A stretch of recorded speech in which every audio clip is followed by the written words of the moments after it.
10 محرم کو دسترخوان وسیع کرنا، یہ بڑا دلچسپ سوال ہے، اس میں میرا خیال ہے سب کو بہت زیادہ دلچسپی ہوگی۔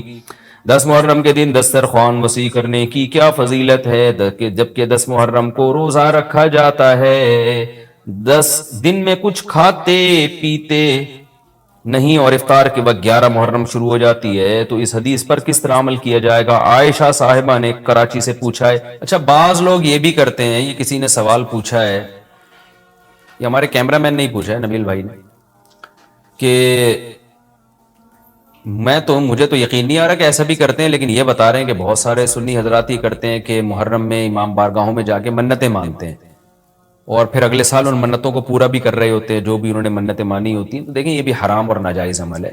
منت کے لیے کوئی دن مہینہ متعین نہیں ہے، جب چاہیں جہاں چاہیں منت مان سکتے ہیں، اور منت کی حقیقت کیا ہے کہ اس کی ورڈنگ کیا ہے، اس کے لیے کسی جگہ نہیں جانا جائز ہے، بلکہ اس کے یہ کہ جہاں بھی آپ ہیں آپ یہ الفاظ کہہ سکتے ہیں کہ اے اللہ اگر میرا یہ فلاں کام ہو گیا تو میں اتنے پیسے صدقہ کروں گا، اے اللہ اگر میرا یہ فلاں کام ہو گیا تو میں اتنے روزے رکھوں گا، اے اللہ اگر میرا مریض ٹھیک ہو گیا یا میری بیماری ٹھیک ہو گئی تو میں اتنی رکعت نماز پڑھوں گا۔ اس طرح کی منتیں ماننا جائز ہے، اس کے لیے امام بارگاہ یا مسجد یا کسی مزار پہ جانا حرام ہے۔ خوب سمجھ لیں، یہ گھر بیٹھے بیٹھے ہو سکتا ہے، یعنی اس کا کوئی جگہ شریعت نے منت کے لیے متعین نہیں کی ہے۔ اسپیشل اس کام کے لیے آپ مسجد جا رہے ہیں کہ یہ سوچ کے کہ وہاں جا کے منت مانوں گا تو شاید منعقد ہوگی، ایسا نہیں ہے، منت کہیں بھی ہو جاتی ہے۔ ہاں، کوئی مسجد میں نماز کی نیت سے جائے کہ 2 رکعت پڑھ کے اللہ سے دعا مانگوں گا تو ایک الگ بات ہے، اس کے لیے مسجدیں ہیں، تو مزار تو اس کے لیے بھی نہیں ہے، وہ تو وہاں تو بالکل ہی حرام ہے۔ تو اس لیے آپ بدعت کی تائید میں امام بارگاہ جاتے ہیں اور وہاں منتیں مانتے ہیں تو یہ حرام ہے، ناجائز ہے، اس سے منت پوری نہیں ہوگی بلکہ الٹا اللہ کی طرف سے عذاب آ سکتا ہے آپ کے اوپر، کیونکہ اللہ نے جو کام جس طرح سے بتایا اسی طرح سے ہوگا۔ تو منت کا اصل طریقہ کیا ہے کہ عبادت کی نظر، اس کو عربی میں نظر کہتے ہیں، نظر۔ تو قرآن نے کہا ہے کہ یوفون بالنذر ویخافون یوما کان شرہ مستطیرا، ہمارے نیک بندے جب کوئی نظر مانتے ہیں تو اس کو پورا کرتے ہیں، اللہ نے جب کام کر دیا تو وہ نظر پھر آپ پوری کریں۔ تو اس کا طریقہ کیا ہے کہ آپ گھر میں بیٹھے جہاں بھی ہیں آپ زبان سے الفاظ دہرا دیں کہ اے اللہ اگر میرے مریض کو شفا مل گئی یا میں ٹھیک ہو گیا یا میں امتحان میں پاس ہو گیا تو میں اتنے پیسے صدقہ کروں گا یا کروں گی، یا اتنی رکعت نماز پڑھوں گا یا پڑھوں گی، یا اتنے روزے رکھوں گا یا رکھوں گی۔ اس طرح کی عبادت کی نظر ہوتی ہے، اس کے علاوہ نہیں ہوتی۔ بعض لوگ یہ نظریں مان رہے ہوتے ہیں کہ میرا یہ کام ہو گیا تو داتا دربار پہ اتنی دیگیں چڑھاؤں گا، یہ نظر پوری کرنا بھی حرام ہے، کام ہو بھی جائے تو دیگیں چڑھانا جائز نہیں ہے۔ بعض لوگ یہ کہہ رہے ہوتے ہیں کہ یہ کام ہو گیا تو امام حسین کے نام کی یا غوث اعظم کی نام کی اتنی دیگیں نکالوں گا، یہ سب غلط چیز ہے۔ صدقے کی نظر ہوتی ہے اللہ تیرے نام پہ میں اتنے غریبوں کو کھانا کھلاؤں گا، یہ نظریں ہوتی ہیں صدقے کی، جو اللہ کے لیے ہوتا ہے صدقہ۔ تو اس میں یہ کہ کھانا کھلانے کی، صدقہ خیرات کی نظر ہو سکتی ہے، اور عبادت کی نظر ہوتی ہے۔ یہ جو مزاروں پہ جانے کی نظر اور فلاں پہ جا پہ چڑھاؤں گا، یوں کروں گا، ایسے کروں گا، یہ جو اوٹ پٹانگ قسم کی نظریں آ رہی ہیں یہ حرام ہے، ناجائز ہیں، اس کی کوئی حیثیت نہیں ہے شریعت میں، ان کو پورا کرنا بھی واجب، نہ صرف یہ کہ واجب نہیں ہے بلکہ جائز ہی نہیں ہے۔ تو گھر بیٹھے بیٹھے جب چاہیں آپ نظر مان سکتے ہیں، زبان سے کہیں گے تو نظر ہوگی، دل میں نہیں ہوتی، لیکن شریعت نے منت ماننے کو بہرحال پسند نہیں کیا ہے۔ نبی صلی اللہ علیہ وسلم نے فرمایا کہ جو نظر مانتا ہے نا وہ تقدیر کو تو نہیں ٹال سکتا، اللہ اس کے ذریعے کنجوس سے پیسہ نکلوا دیتے ہیں، یعنی تقدیر میں بیماری ٹھیک ہونا ہوگی تو ہو جائے گی، کامیابی ہوگی تو ہوگی، وہ تو، لیکن کیا ہوتا ہے کہ بندہ ٹھیک ہو جاتا ہے اور جو آدمی کبھی صدقہ نہیں کرتا اس بہانے اس کی جیب سے، کنجوس کی جیب سے پیسے نکل جاتے ہیں، ویسے تو دے نہیں رہا تھا صدقہ تو اللہ نے بیماری میں ڈال دیا، چل اب منت مان تاکہ میں بیماری ٹھیک کروں اور تو اب پیسے نکال یہاں سے۔ تو کنجوسوں کے ذریعے، کنجوسوں کا پیسہ نکلوانے کے لیے یہ کام ہوتا ہے، بے نمازیوں کو نماز پڑھوانے کے لیے، جو روزہ نہیں رکھتے ان کو روزہ رکھوانے کے لیے۔ تو اس حدیث سے پتہ چلتا ہے کہ منت اور نظر کو جائز ہے لیکن پسند نہیں کیا گیا۔ علماء نے اس کی وجہ بیان کی ہے کہ یہ ایک طرح سے نا اللہ سے ایک طرح کا مقابلہ چل رہا ہے کہ اللہ میرے مریض کو یا مجھے ٹھیک کر دے تو میں اتنے روزے رکھوں گا، یعنی بارگیننگ ہو رہی ہے اللہ تعالیٰ سے کہ اگر نہیں ٹھیک کیا تو میں نہیں رکھتا، جا بھائی، اے اللہ اگر میں پاس ہو گیا نا تو میں 1,00,000 روپے صدقہ کروں گا، اگر نہیں ہوا تو ہم بھی صدقہ نہیں کر رہے۔ تو ایک طرح کا نا مقابلہ چل رہا ہے۔ عبدیت یہ ہے کہ اللہ تو مجھے پاس کرے گا تو بھی 1,00,000 روپے دوں گا، نہیں کرے گا تو بھی 1,00,000 روپے دوں گا، اس لیے کہ میں تو تیرا بندہ ہوں، لیکن تو مجھے ویسے ہی پاس کر دے امتحان میں، چاہے میں 1,00,000 دوں یا نہیں دوں، میں تو تیرا بندہ ہوں، میں تو فقیر ہوں۔ فقیر بارگیننگ تھوڑی کرتا ہے،